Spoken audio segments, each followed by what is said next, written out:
अच्छे कामों के द्वारा प्रसिद्ध हो तो वो आप ताकत आपके गांव में उसको भी करो।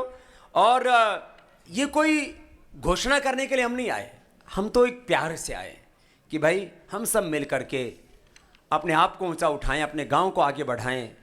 और जब एक एक व्यक्ति आगे बढ़ेगा, पूरा समाज आगे बढ़ेगा तो देश आगे बढ़ेगा।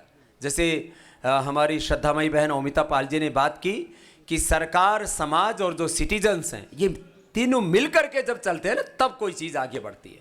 तो आप सभी जो भी यहाँ अलग अलग तरह के, मैंने देखा स्किल डेवलपमेंट के काम चल रहे हैं, अलग अलग तरह के हमारी बहन बेटियों से लेकर के जवानों तक को अलग अलग हुनर सिखाए जा रहे हैं।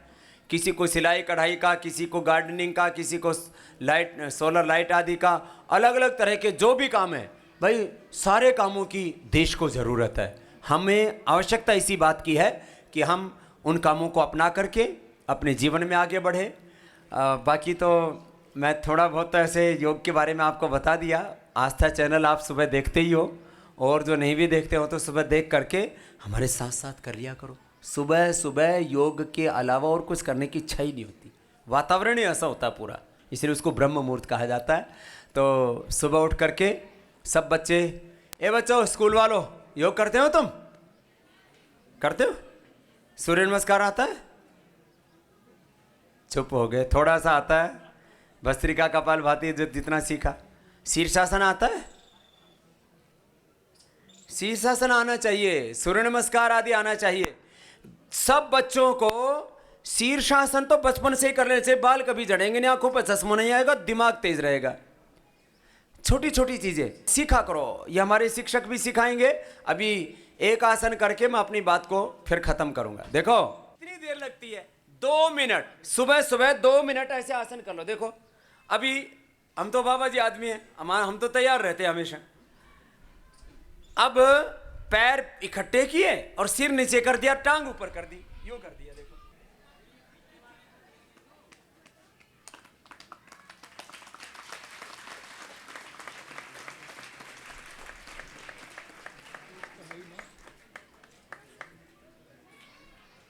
अब ये इतनी सी देर लगती है, 2 मिनट कर लिया करो।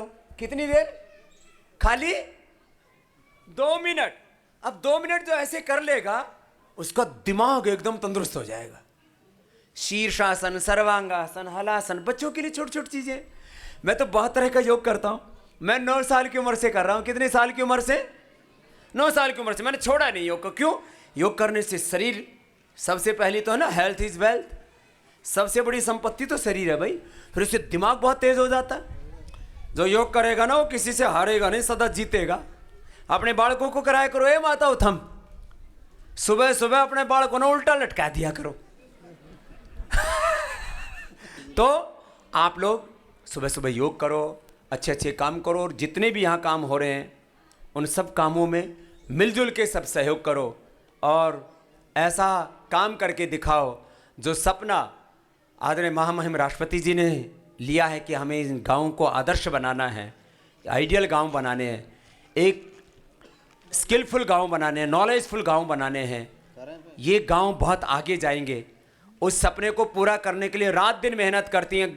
जब भी कोई छोटा या बड़ा आदमी हमारी श्रद्धामयी बहन अमिता पाल जी से मिलता है तो आपके गांव की बात करते हैं, उसमें भी अलीपुर का नाम सबसे पहले आता है। हाँ? कितनी बड़ी बात है, एक बार जोरदार अभिनंदन हो जाए। अब इनको इनका तो इतना बड़ा रुतबा है, इतना बड़ा इनका साम्राज्य है, इनके पास इतनी नॉलेज है, इनको कोई ज़रूरत नहीं है कि यहाँ गांव में आकर के धक्के खाएं, कोई धूल खाएं। यहाँ किस लिए आए? कि भाई गांव आगे बढ़े। ये गांव से आत्मा जुड़ी हुई है। ठक्कर साहब ने भी जब ये प्रस्ताव रखा तो पूरा सहयोग का, यहाँ की हरियाणा की सरकार पूरा सहयोग कर रहे, सारे यहाँ शासन प्रशासन के लोग बैठे, सब कह रहे भाई इस गाँव को आगे बढ़ाना है। तो हमारे तंवर साहब कह रहे थे कि बाबा जी गाँव ना गोद ले लो, थम गाँव वाले मना गोद ले लो, कि भाई बाबा जी जो कह रहे हैं वो अपने को सबको करना है। आप और हम साथ में मिलकर के चलेंगे तो इस हिंदुस्तान में नहीं, सारी दुनिया में अलीपुर का नाम रोशन हो जाएगा। आपको बहुत बहुत शुभकामनाएं और आप ऐसे ही आगे बढ़ते रहें। मुझे पूरा विश्वास है ये गांव बहुत आगे बढ़ेगा। आप बड़े बुजुर्गों के आशीर्वाद से, हमारी इन श्रद्धामयी माताओं के आशीर्वाद से, इन जवानों की मेहनत से, इन बच्चों की मेहनत से मेरे साथ हाथ उठा करके बोलेंगे भारत माता की, और जय तो ठाड़ी बोलो, भारत माता की, वंदे वंदे। बहुत बहुत प्रणाम सब।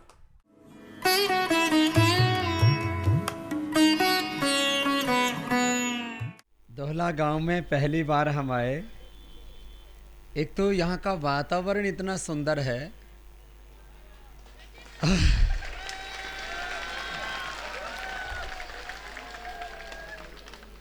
इधर पीपल का पेड़, फिर बड़ का पेड़, फिर नीम के, और माने चारों तरफ प्रकृति का सौंदर्य तो है। और भाई यहाँ के आदमी घने सुंदर है भाई।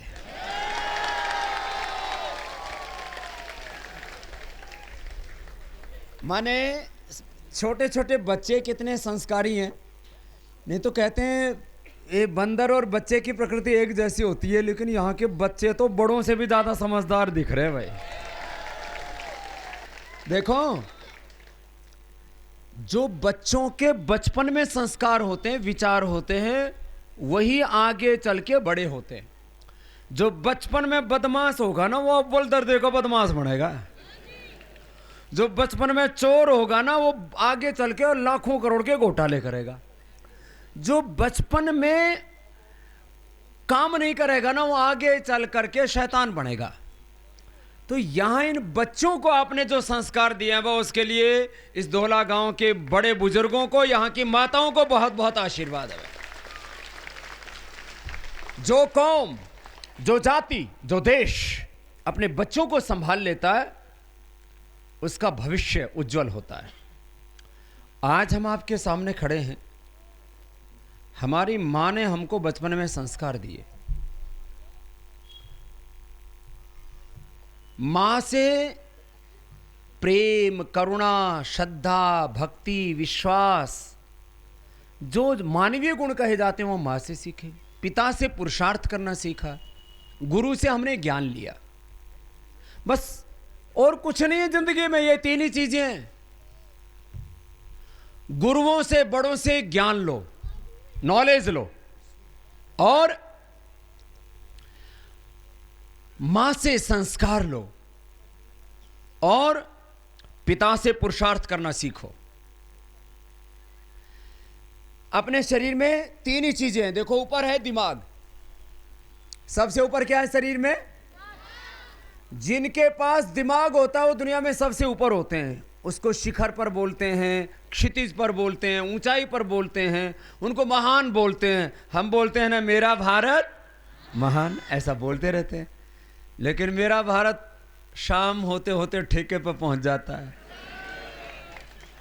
भाई यो काम यहां अड़े तो नहीं हो ना भाई, यो काम नहीं होता। क्या बात है, मिक्स आवाज आ रही है भाई, कुछ गड़बड़ है तो ए बच्चों, तुम बताओ, यहां कोई गांव का आदमी दारू नहीं पीता?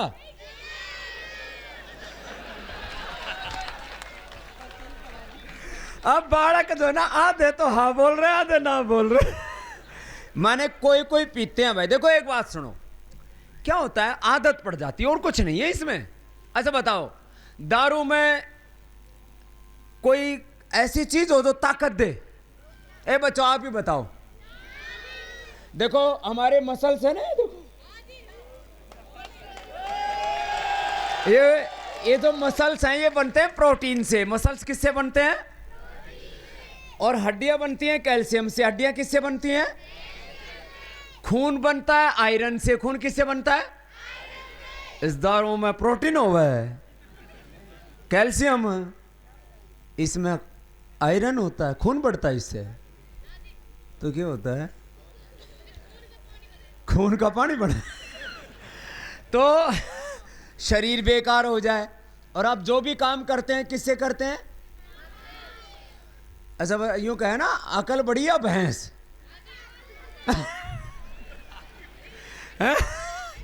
तो भैंस में ज्यादा ताकत हो, हाथी में, घोड़े में, शेर में, या आदमी में? किस बात से? अकल है। और दारू पीने से अकल? फिर दारू पीने क्यों भाई? शरीर खत्म होता है, अकल खत्म होती है। और दारू पी के आदमी कोई बड़ा काम कर सके? गाड़ी भी चलाओगा तो क्या करेगा? एक्सीडेंट। खुद भी चलेगा तो अंडा बंडा चलेगा। तो भाई सुनो, दारू पीने से शरीर बेकार हो जाता है, दारू पीने से आदमी का दिमाग खराब हो जाता है, और दारू पीने से आदमी काम करने लायक नहीं रहता। तो भाई जो आपने हमसे बताया कि स्वामी जी यहाँ पर एक बढ़िया योग और व्यायामशाला बनवाओ, तो भाई हम खट्टर साहब से भी कहेंगे, अनिल विज से भी कहेंगे, भाई इसके तो ब्रांड एम्बेसडर हम भी हैं, तो थारे यहाँ बनवा देंगे बढ़िया।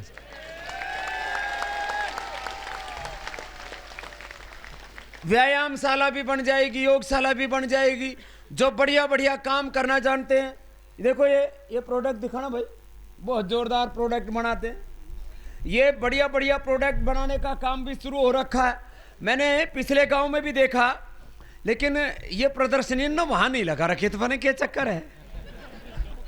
अच्छा, इस गांव का कहा गया। इस गांव वालों में लेकिन एक बात और सुनिए, यहाँ के कई गांवों के बारे में अमिता जी को पता है। मैंने पूछा है अलग अलग गांव आपने कैसे सुने, तो मैं मतलब देखो ये मुंह पर बड़ाई वाली बात नहीं, पीछे वाली बात कहता हूँ। मेरे से बोले कि स्वामी जी आस पड़ोस के जितने भी गांव, उसमें जो धोला गांव है, यहाँ के लोग बहुत अच्छे हैं, इन लोगों के विचार बहुत अच्छे हैं। ये बहुत बड़ी बात है। कोई गांव एक दिन में जो है अच्छा या बुरा नहीं हो जाता, और उस गांव की जो इमेज होती है ना, उस गांव की जो इज्जत है या बेइज्जती होती है ना, वो उस गांव के लोगों के वर्षों के चरित्र से बनती है। तो भाई आपके गांव का चरित्र बहुत ऊंचा देखने को मिला, इसके लिए आपको बहुत बहुत बधाई है। फिर अब आप क्या क्या कर सकते हो? एक तो ये योग और व्यायामशाला वाली बात की, ये जो प्रोडक्ट बनाए ना भाई, ये बालकों ने बहुत बढ़िया प्रोडक्ट बनाने के लिए जोरदार ताली बजाओ। एक तो ये सारी चीज आप अपने गांव में बना सकते हो, छोटी छोटी चीजें। यहाँ एक छोटी सी फैक्ट्री लगवा लो, उसमें कम से कम 100, 200, 300 लोगों को रोजगार मिल जाएगा, और जो भी बनाओगे हम पतंजलि से खरीद लेंगे, थारा काम हो जाएगा। इतने बढ़िया बढ़िया चीज बनाई है। बिस्किट, लोग मैदा के बिस्किट और उसमें पता नहीं के जो है अड़गम तिगड़म डाल करके बनाते हैं, बहुत बुरी बुरी चीज बनाते हैं। यहाँ बढ़िया बढ़िया तो बिस्किट बनाए हैं, ये कुकीज बोलते हैं इनको। हाँ, फिर ये श्रीखंड भी बहुत बढ़िया बनाया है, इसको तो आज कुछ ज्यादा ही सजा के ला रखा है, जैसे ब्याह में बनड़ा सजाओ है। फिर जो है ये बालक आजकल ना उल्टी पुल्टी चीजें खाते हैं, तो ये उसकी सोया की बना रखी है चिप्स, ये बहुत बढ़िया होती है। सोया जो है उसमें प्रोटीन बहुत होता है, तो ये भी बहुत बढ़िया बनाई है। मैंने खा के देखे, हाँ, कि हूँ बिना टेस्ट किए नहीं बता रहा, हाँ, मैं बिना चीज़ देखे नहीं बात करता भाई। और बाजरा जो है हेल्थ के लिए, इसमें आयरन सबसे ज़्यादा होता है। बाजरा खाने वाला का खून कम नहीं होता। ये धोली धोली रोटी खा के धोड़े धोड़े हो रखे हुए, खून कम हो रखा। बाजरे की रोटी खाया करो कम से कम 6 महीना। पहले बाजरे की रोटी खाते थे, छाछ पीते थे, एकदम मस्टंडे से रहा करते। आजकल बोले पापा जी सारी गाजर खागी, मौसमी खागी, टमाटर खागी, सेव खागी, खून नहीं बढ़ा। मैंने कहा बेबे मुझे छोड़कर बाकी कुछ खा लिए। इतनी सारी धरती की चीज खागी, तेरा खून नहीं बढ़ा। प्राणायाम किया करो और बाजरा खाया करो। और ये बाजरे का ना आजकल ना नमकीन में भी, ये जितने नमकीन बाजार में आते हैं ना, इसमें एक तो पाम ऑयल पड़ता है और बाकी जो है बहुत खराब घटिया मसाले डालते हैं। ये बाजरा भाई हमारी माना तो हमें बाजरा खिला के बड़ा किया था। ये बाजरा की नमकीन भी घनी बढ़िया बना रखी भाई, और इसका नाम भी रखा डाइट बाजरा रोस्टेड। भाई जोरदार आशीर्वाद है इसके लिए भी। ऐसे ये बढ़िया बढ़िया प्रोडक्ट। और भाई ये जो बर्फी बनाने वाला है ना, इसने तो चाड़ा ही पाट दिया।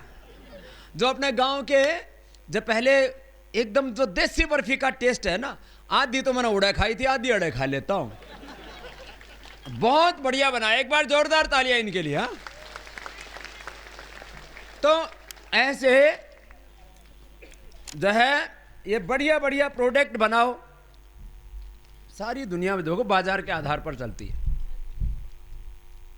गांव का किसान जिस गेहूं को पैदा करता है उसको रेट मिलता है 15, 16, 17।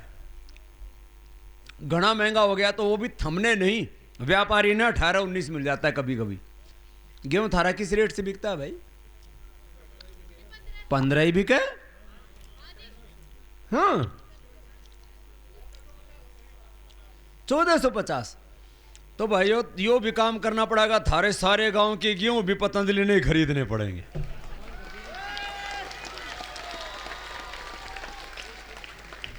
हमें जरूरत है, हम रोज करीब करीब 2000 टन गेहूं का आटा बनाते हैं। कितना? थारे गांव में कितना पैदा हो? 2-1000 टन तो हो जाए क्या? तो एक दिन की खुराक है थारे सारे गांव की पतंजलि की। तो सच बता रहे क्या? देखो हमारा मकसद है, देखो भाई हम गांव में पैदा हुए, हम चाहते हैं कि किसान को उसकी खेती की पूरी कीमत मिलनी चाहिए, और ये काम पतंजलि करने में आपकी पूरी मदद करेगा, जो भी आप पैदावार करते हो उसमें। और अगली बात, यदि कोई थोड़ा इसकी ट्रेनिंग भी हम दे देंगे, आपके गांव के किसान यदि पतंजलि में आके ट्रेनिंग लेते हैं। एक तो राष्ट्रपति भवन में जो है ऑर्गेनिक खेती मैंने पहली बार देखी, मुझे बहुत आनंद हुआ। करीब 15 एकड़ जमीन में ऑर्गेनिक खेती होती है। पतंजलि में करीब हमारा 1000 एकड़ जमीन पर हम ऑर्गेनिक खेती करते हैं, और यूरिया डीएपी से ज्यादा करते हैं। हम गेहूं कितना पैदा करो भाई, यूरिया डीएपी डाल के 1 एकड़ में, बताइए भाई पीछे। अरे क्विंटल बताओ, 20 क्विंटल, और किसी किसी का तो 18 भी होता होगा।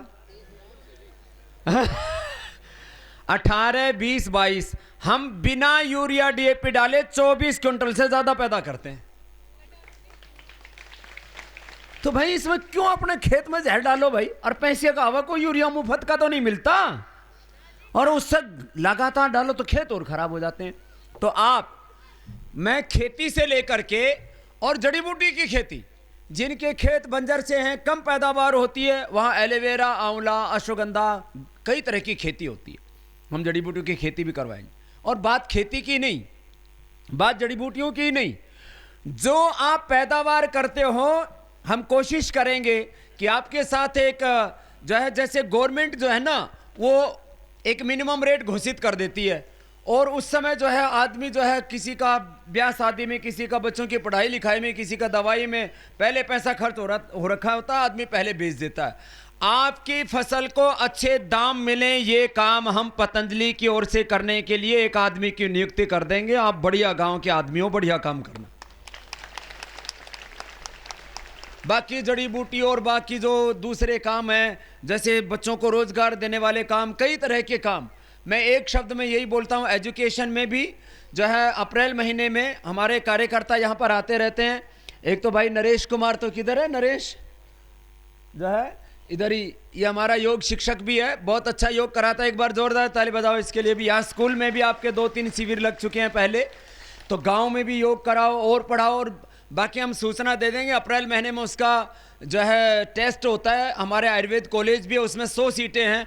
भाई आपके गांव के बच्चों को अच्छे से तैयारी करवाओ, तो आपके गांव के 2, 4, 5, 10 जितने भी बच्चे उस टेस्ट को क्लियर कर लेंगे, उनको हम तो बिना कि कोई डोनेशन नहीं लेते, जो भी सरकार द्वारा निर्धारित फीस है वो लेते हैं, कोई डोनेशन नहीं। हमने आज तक कोई डोनेशन किसी भी सीट के लिए लिया ही नहीं। और वह कोई गांव का बालक बहुत होशियार होगा तो उसको छात्रवृत्ति ऊपर से और दे देंगे, आप अपने बालकों को तैयार करो।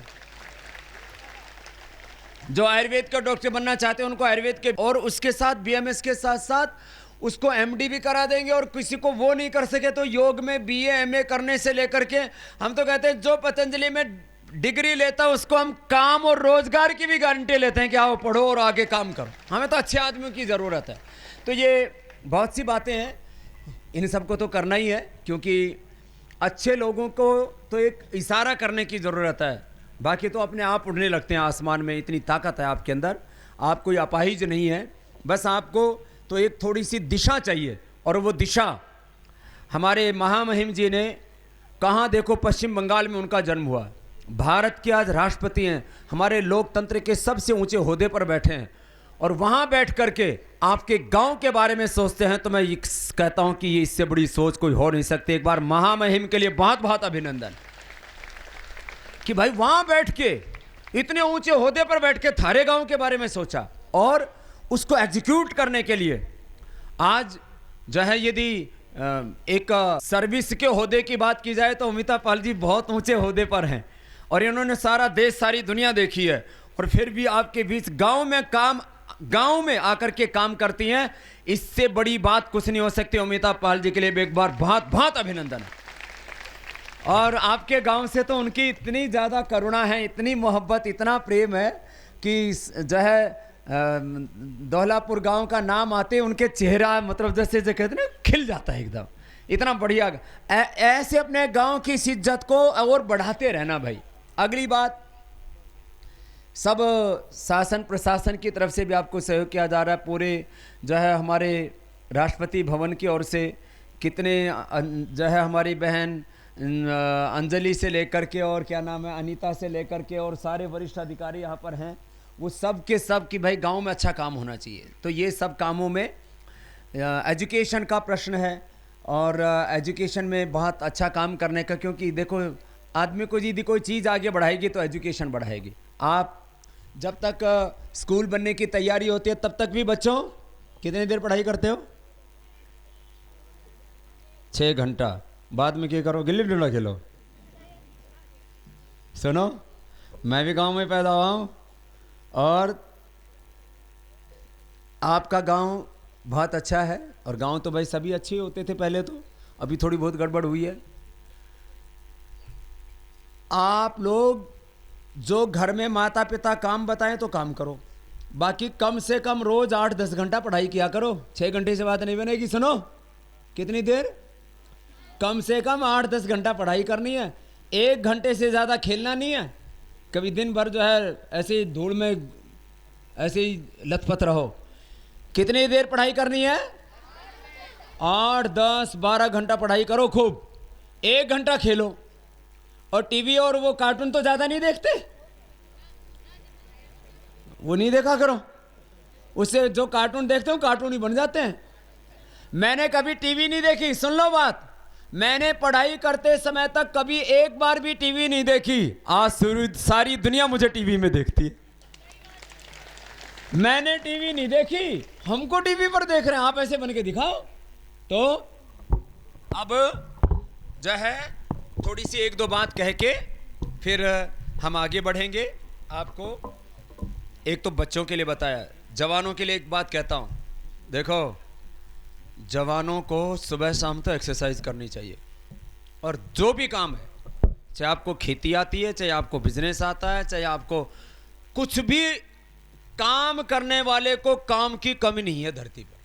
हम जहां जाते हैं वहां लोग कहते हैं जी काम करने वाले नहीं मिलते, और जहां दूसरी जगह जाओ कहते हैं जी हमें रोजगार नहीं मिलता। ये गड़बड़ कहां हो रही है? इसका मतलब हमारी तलाश ठीक नहीं है। तो आप लोग जितने भी जवान हैं कोई ना कोई काम में लगे रहो, खाली नहीं बैठो। और जो किसान हैं उनको अपने चाहे खेती बोने और काटने का ही नहीं, बीच में भी खेत में जाना, वहाँ उसको देखना कहीं कोई उसमें कीड़े मकोड़े कीड़े आदि और कोई दूसरी चीज़ तो नहीं लग रही है, कहीं उसमें खरपतवार तो नहीं उग रहा है। बहुत तरह की चीज़ें होती हैं। कभी भी आदमी को खाली नहीं बैठना चाहिए। खाली दिमाग, बोले जोर से, शैतान का घर सबको पता है, फिर खाली नहीं रहना। और लास्ट एक बात छोटी सी कहता हूं, सुबह उठ के योग करना, ये मेरा काम है। और मैं इसको इसलिए बड़ा कहता हूं, जो सुबह उठ के एक बार योग कर लेता है ना, उसकी तो पूरी फ्रीक्वेंसी चेंज हो जाती है। मानो उसकी हेल्थ बहुत बढ़िया हो जाती है, उसके मन में विचार बहुत अच्छे आ जाते हैं, उसका दिल, उसका दिमाग, सब कुछ ठीक हो जाता है। सुबह उठ के जो योग कर लेगा ना, पहली बात, उसका मन किसी बुराई में नहीं लगेगा, उसके शरीर में कोई बीमारी नहीं आएगी, और वो कभी भी निकम्मा होके नहीं बैठेगा, खाली होके नहीं बैठेगा, काम करेगा। सुबह उठ करके योग कर लिया ना, तो पूरी हमारी लाइफ की जो साइकिल है ना, वो अच्छी हो जाती है। तो सुबह सुबह उठ के क्या करना है सबको? योग। योग आता है सबको? सीखा है? तो 5 चीजें तो मैं अभी सिखा देता हूं, बाकी अपने जो शिक्षक हैं वो सिखाएंगे आपको, ठीक है? देखो, 5 चीजें तो रोज कर लिया करो। एक तो ऐसे किया करो, देखो, करो बच्चों।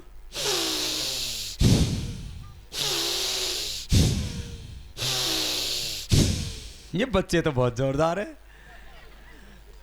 भाई। हमने को टैक्स देना पड़ रहा है क्या? हम भी कर लो। रोज किया करो।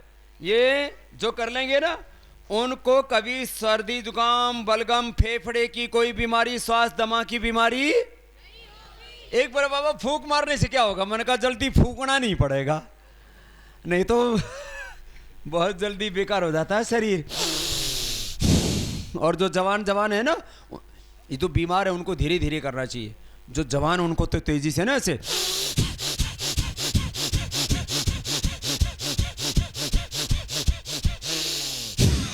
जोर से फूंक मारनी चाहिए ऐसे, तो फेफड़े मजबूत हो जाएंगे। फिर कपालभाति करियो, आता है ना, करके दिखाओ कपालभाति। कुछ बच्चों को तो आता है पहले से, करो बच्चों, सब भी देख लो। ना किडनी में, ना लीवर में, ना आंतों में, न्यूट्रस में, ओरी में, पेट में, कहीं कोई दिक्कत नहीं आएगी। इतना जबरदस्त काम है ये।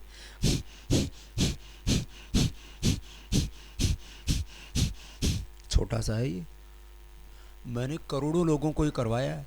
और आज जो कपालभाति कर रहे हैं, मैंने इसके ऊपर रिसर्च किया पूरा। उनका ब्लड प्रेशर, उनका शुगर, उनका कोलेस्ट्रॉल, लीवर, किडनी, पूरी सेंट्रल गवर्नमेंट ठीक चलती है इससे।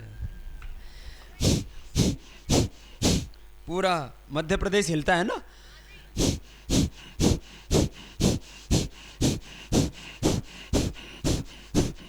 ऐसे बहुत जोरदार है ये, रोज कर लेना। और इससे पेट ना मोटा नहीं होगा। बच्चों का तो अभी मोटा नहीं हुआ है, पीछे बैठे उनका घणों का दिख रहा है मुझे।